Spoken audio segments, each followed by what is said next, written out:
Hello again. Hope you're having a wonderful day. We are coming back into the book of Matthew, chapter 5. And we're going to still break up. This is the Sermon on the Mount, and it runs through chapter 5, 6, and 7. And we're going to break these up into chunks and try to glean as much as we can out of these, because there's many points and interesting things that Jesus is telling us here. We went through the Beatitudes down through verse 12, so I want to start with 13 and go through verse 16. You are the salt of the earth, but if salt... Let me start over, I apologize. You are the salt of the earth, but if the salt have lost its savor, wherewith shall it be salted? It is thenceforth good for nothing but to be cast out and trodden under foot of men. Ye are the light of the world. A city set on a hill cannot be hid. Neither do men light a lamp and put it under the bushel, but on the stand, and it shineth unto all that are in the house. Even so, let your light shine before men, that they may see your good works and glorify your Father who is in heaven. The wording of this is a little difficult, so I'm going to read from the English Standard Version here, which I think is a little clearer. You are the salt of the earth, but if salt has lost its taste, how shall its saltiness be restored? It is no longer good for anything except to be thrown out and trampled under people's feet. You are the light of the world. A city set on a hill cannot be hidden. Nor do people light a lamp and put it under a basket, but on a stand, and it gives light to all in the house.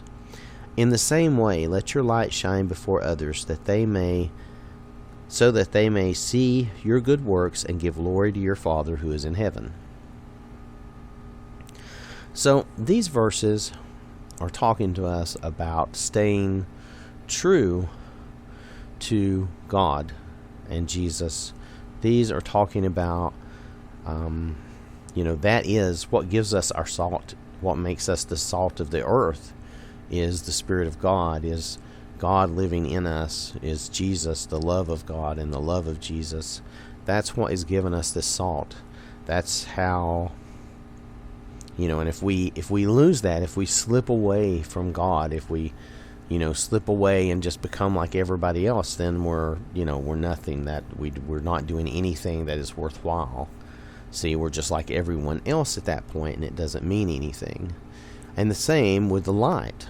Don't hide your light. Now, that's not to say that you should go out and be braggy and big and showy all the time. That some people do that, and they're good at that, I guess. But this is not that type of recommendation, but it's let your light shine in front of people. How? Well, through your actions, through your just everyday actions, how you interact with people, how you talk to them, and how you do your work and go about your job. We work as though we work for the Lord, all of that. That's how you let your light shine. It's in your actions, your demeanor, how you treat other people. And so you're letting your light shine in front of other people, but you're not being braggy, you're not being boastful, you're not coming out and saying, oh, look at me. But no, you're just doing these things. You're just quietly getting your job done and doing it. And the people you interact with, they think, oh, well, that's a nice person. I'm glad. I like to interact with them. I don't dread, going to talk to them, or, going to a meeting and having them there, or seeing them show up at, I don't know, let's just say you're a cashier and you don't dread to see this customer, because you see this customer every day, and they're a nice customer, and they're always like, oh, hey, and just sweet. It's that type of thing. There's more to this than even that, I'm sure, but just in general, to let Jesus and God show through you in your actions and in your demeanor, so that the world will see that light, and they will taste that saltiness. The salt one is the one that got me for the longest time in my life, I'll tell you. But the light, I could understand that a lot better. But I think possibly some people get one or the other of these examples better than the other, and so the salt makes more sense to some people, because you salt your food, and if you don't have that salt, your food's just kind of blah. It's not very good. All right, so that's our few verses there from 13 down through 16. Now, verse 17, think not that I came to destroy the law or the prophets. I came not to destroy, but to fulfill. For verily I say unto you, hold on a second. Sorry, I lost my thing here. I went the wrong way. I apologize. Sometimes I think I need help. Okay, so let me just start over. We're going to go 17 through 20, okay? So, pardon me on that. Think not that I came to destroy the law or the prophets. I came not to destroy, but to fulfill. For verily I say unto you, till heaven and earth pass away, one jot or one tittle shall in no wise pass away from the law, till all things be accomplished. Whosoever therefore shall break one of these least commandments, and shall teach men so, shall be called least in the kingdom of heaven. But whosoever shall do and teach them, he shall be called great in the kingdom of heaven. For I say unto you that except your righteousness shall exceed the righteousness of the scribes and Pharisees, you shall in no wise enter into the kingdom of heaven. Now, in verse 17, Jesus says, do not think I have come to abolish the law or the prophets. I have not come to abolish them, but to fulfill them. Now, I'm reading this partly from the English Standard Version, so bear with me. And what he's saying, that he's fulfilling the law. He is the prophesied Messiah that they were expecting. He may not be what they really expected, because a lot of them expected a true ruling king and kingdom, not the spiritual kingdom that God had really intended. But nonetheless, he came to fulfill the law, not to abolish the law, not to say that all that's wrong, wipe that away, throw it away. No, he came to fulfill that. And by fulfilling the law, he ushered in our New Testament. And we will get more into that, but in verse 18, for truly I say to you, until heaven and earth pass away, not, now this is a different translation, not an iota, not a dot, will pass away from the law until all is accomplished. And some of that says, some of that means like not a pen stroke, not a little dot of an I type of thing. And again, that's Jesus referring to accomplishing, fulfilling the law. Therefore, whoever relaxes one of the least of these commandments and teaches others to do the same will be called least in the kingdom of heaven. But whoever does them and teaches them will be called great in the kingdom of heaven. Well, of course, even the laws that Jesus gave us, he gave us, he said, a new commandment I give you, the golden rule, love each other as yourself. That is totally in keeping with the old law, the Ten Commandments. You're not going to murder someone. You're not going to lie about someone. You're not going to covet and envy. And I don't even remember the whole Ten Commandments right off the top of my head right now. But you're not going to do those things.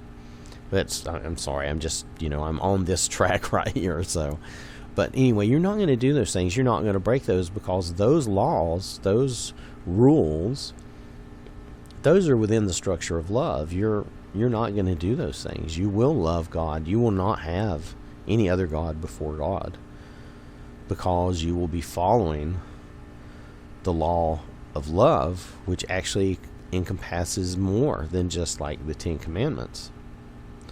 So Jesus is just saying that we're not doing away with the law. We're fulfilling the law and the prophets, the prophecies, that he is doing that, not us, I guess, but Jesus is doing that. And that this doesn't mean that now you can run out and murder and lie and kill and steal or whatever. No, not that at all. That's not what it means at all.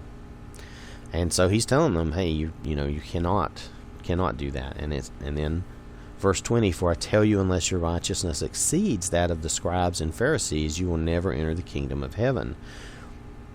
The scribes and the Pharisees being referred to, they were almost like lawyers of the law. They knew the law inside and out. They followed the letter of the law, even though a lot of times they did not follow the heart of the law, and they did not follow God's intent. They followed the letter of the law, like not doing this and not doing that, and they followed the food laws and all this, but they didn't necessarily follow the heart of the law. And Jesus gets into that in later areas of Scripture here in the New Testament, where he basically tells them, why have you done these things and yet ignored these other things? You should have done both, or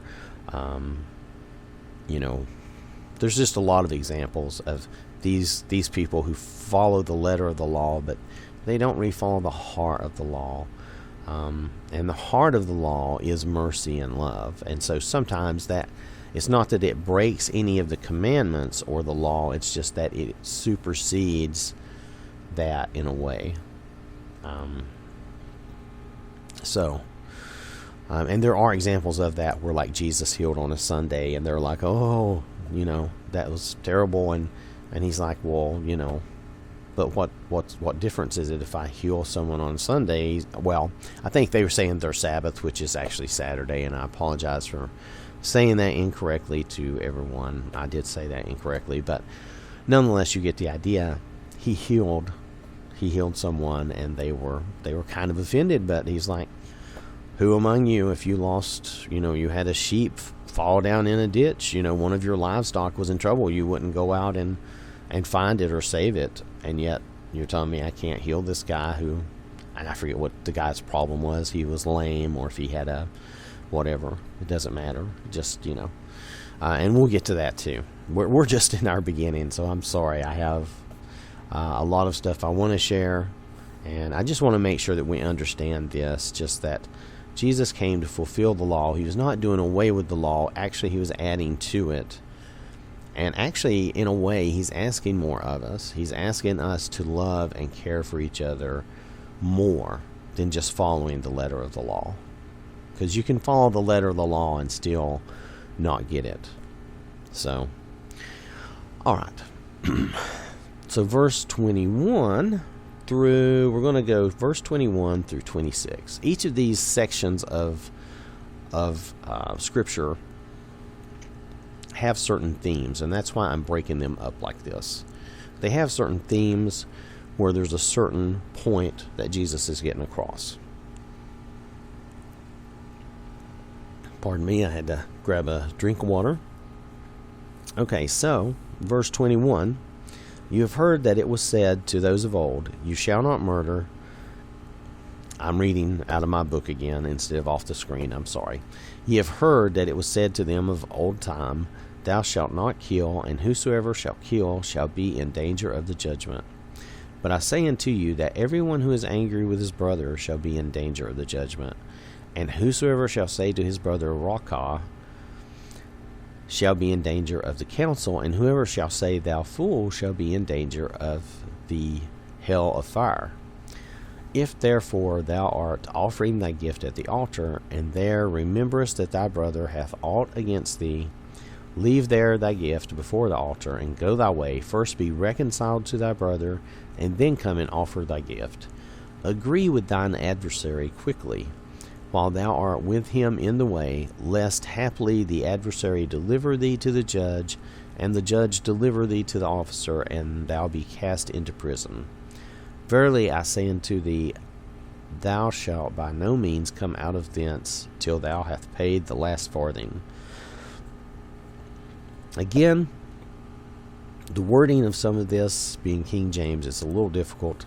I'm going to reread this in this English Standard Version, starting in verse 21 again. You have heard that it was said to those of old, you shall not murder, and whoever murders will be liable to judgment.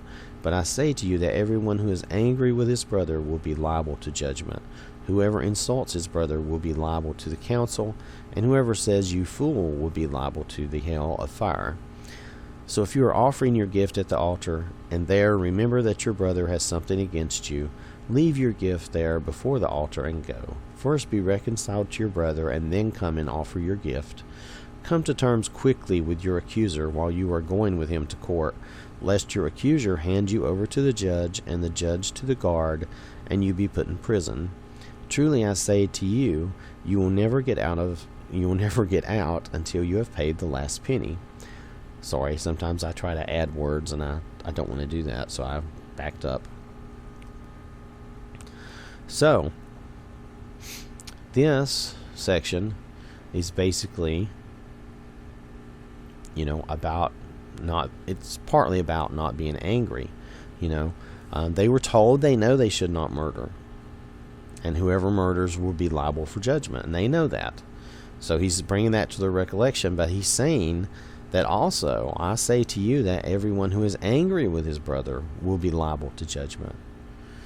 Because anger is where it all starts. He's talking about this is kind of a condition of the heart. And anger is where it starts. And I don't know about you, we all have problems with anger where we get angry. And maybe we say things we shouldn't say, which is also a part of what we're talking about here. You insult your brother. Pardon me just a second. I am still trying to get over this cold.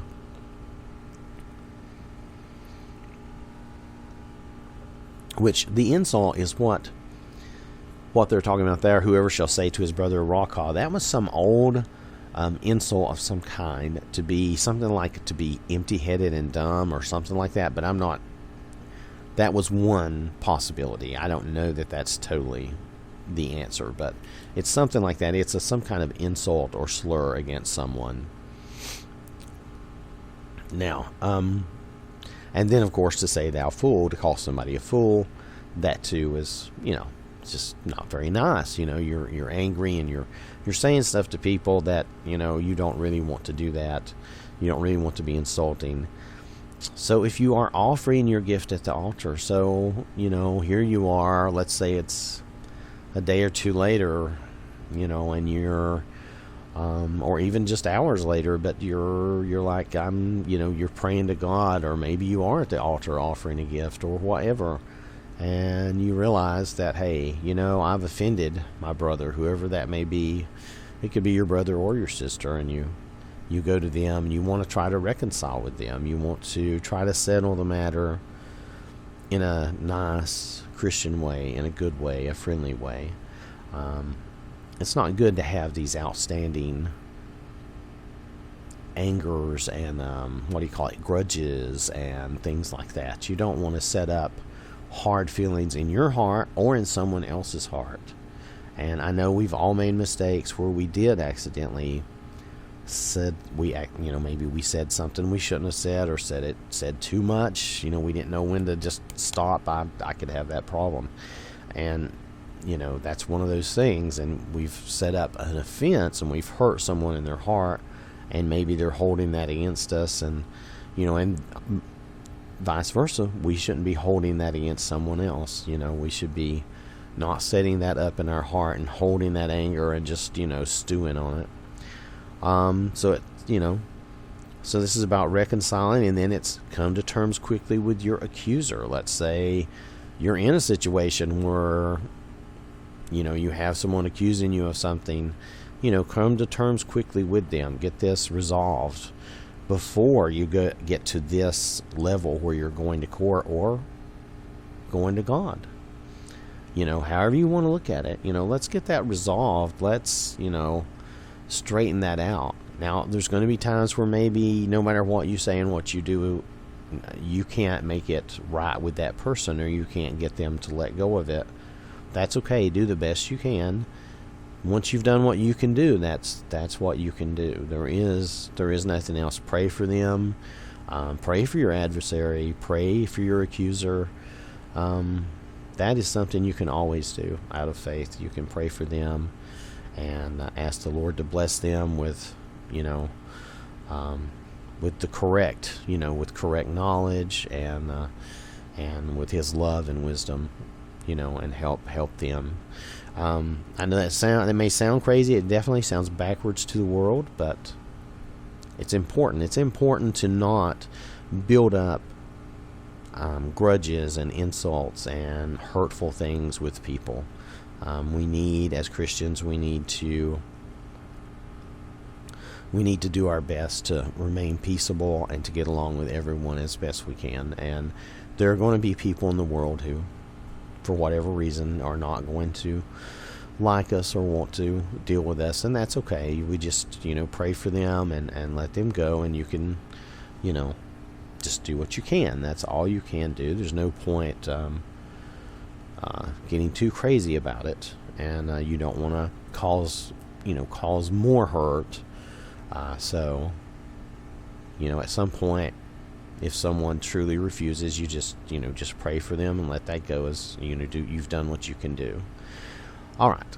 So verses 27, we're getting into some more. These are more conditions of the heart that Jesus is talking about here, and this is going to be verse 27 through 30.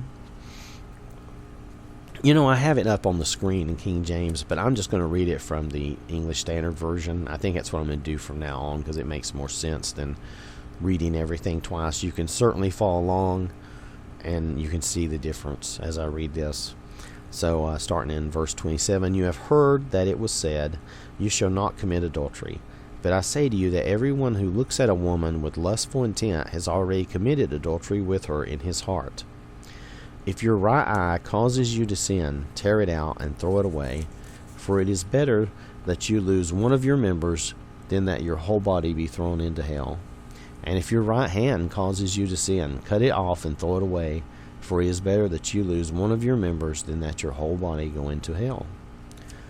Jesus is speaking very plainly, very extremely plainly, about a subject that men have had problems with since the beginning of time.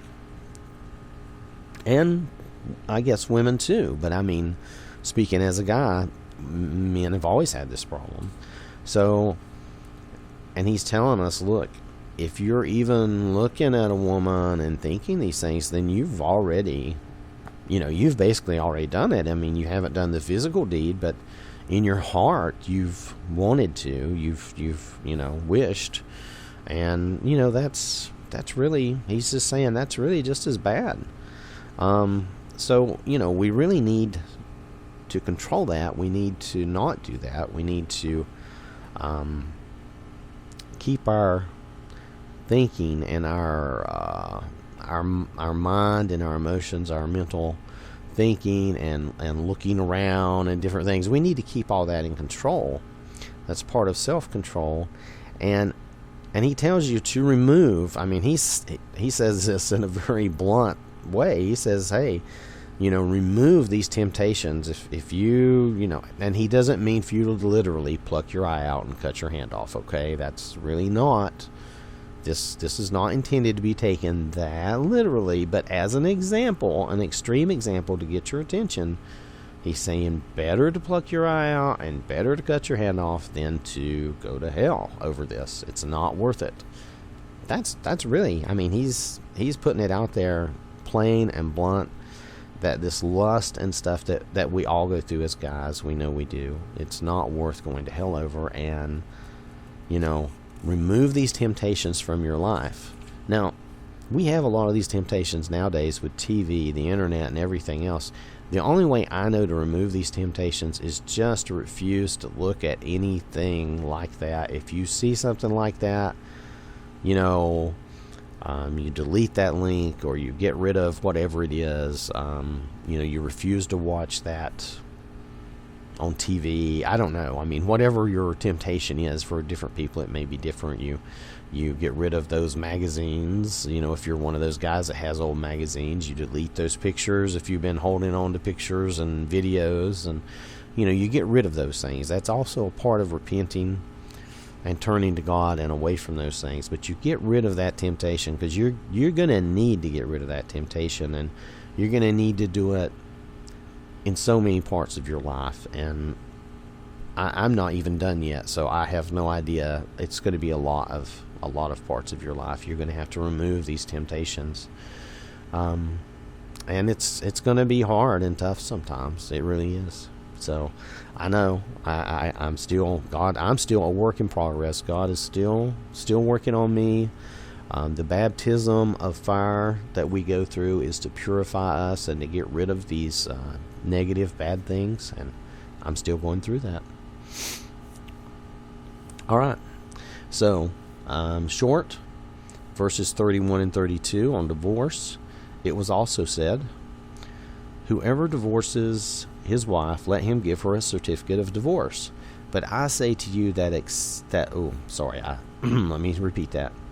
But I say to you that everyone who divorces his wife, except on the ground of sexual immorality, makes her commit adultery, and whoever marries a divorced woman commits adultery. This is straightforward and simple, what the Lord is saying here. We should not be getting married and divorced. I mean, it's plain that we should not. However, this was not said and put in here to trap you into an extremely abusive situation, okay?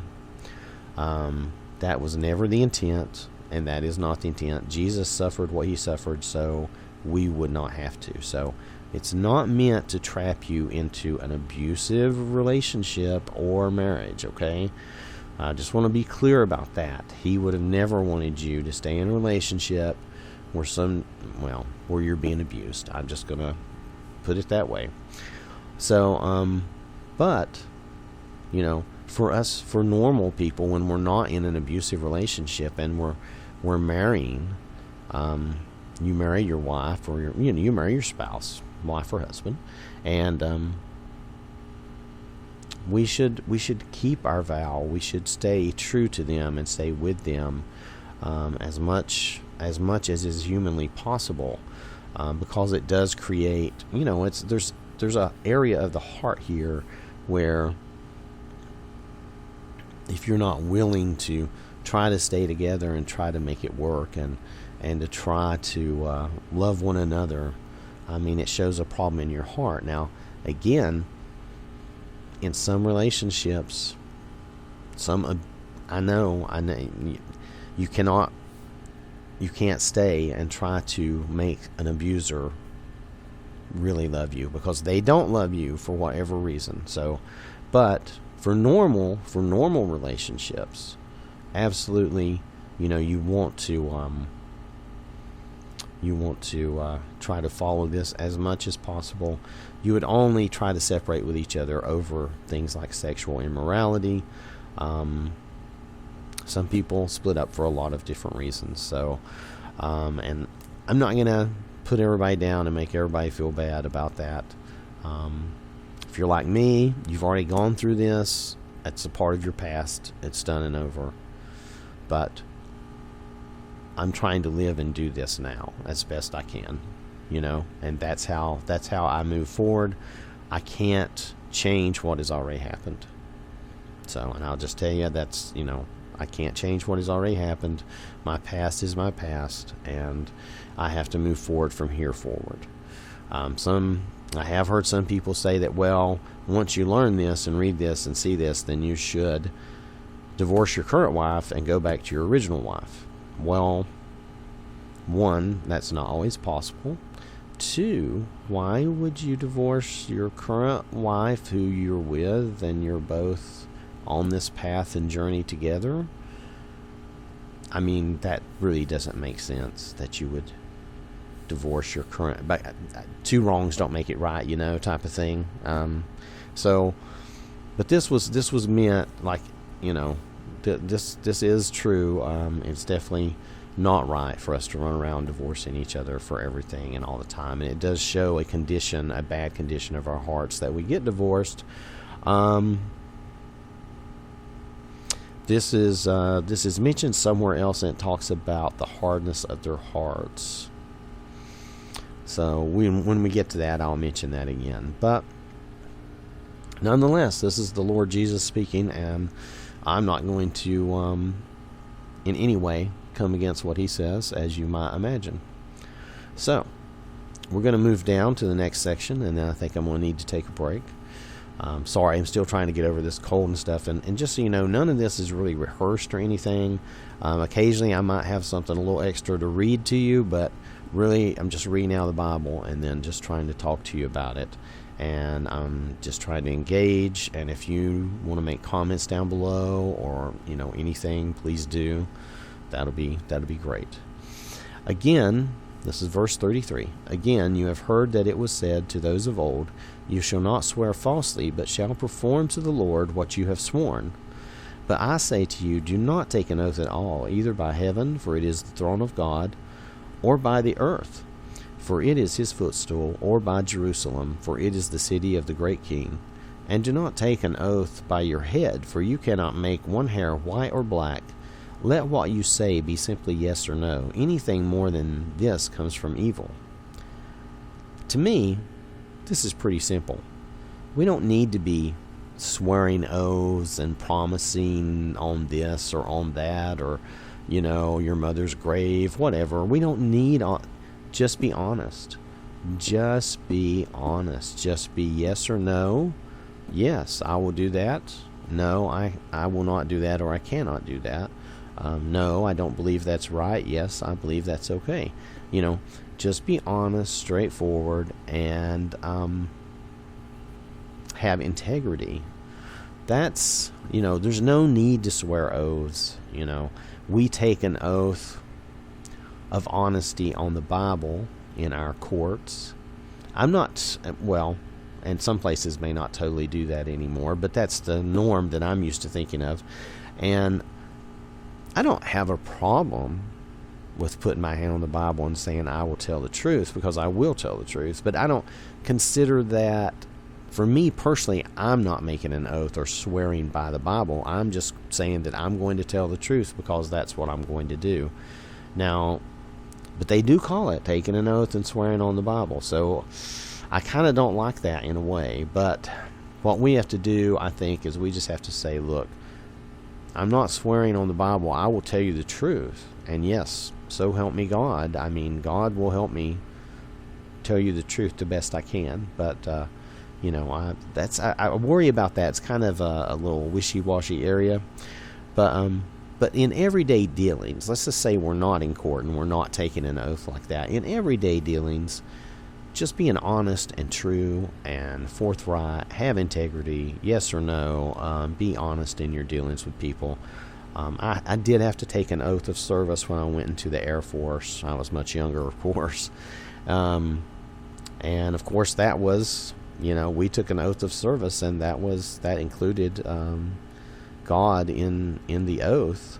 I didn't think of that as a negative thing at the time. I would have to go back and find that oath, but I don't think it was intended to be in any way a bad thing.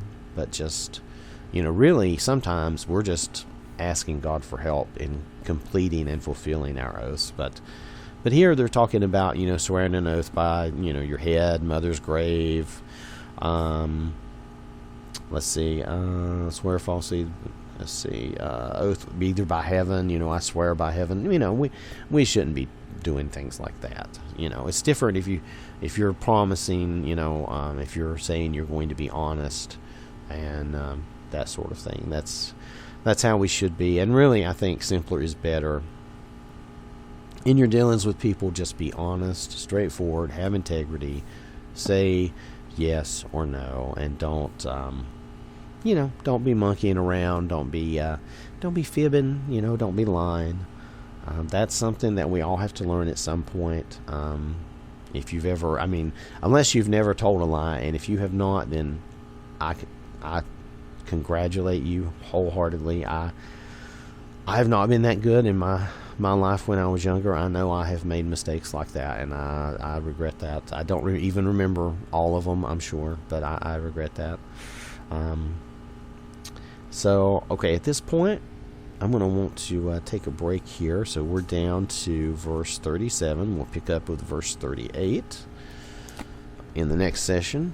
And I hope you have a wonderful day. And God bless you and keep you safe. And I will talk to you again.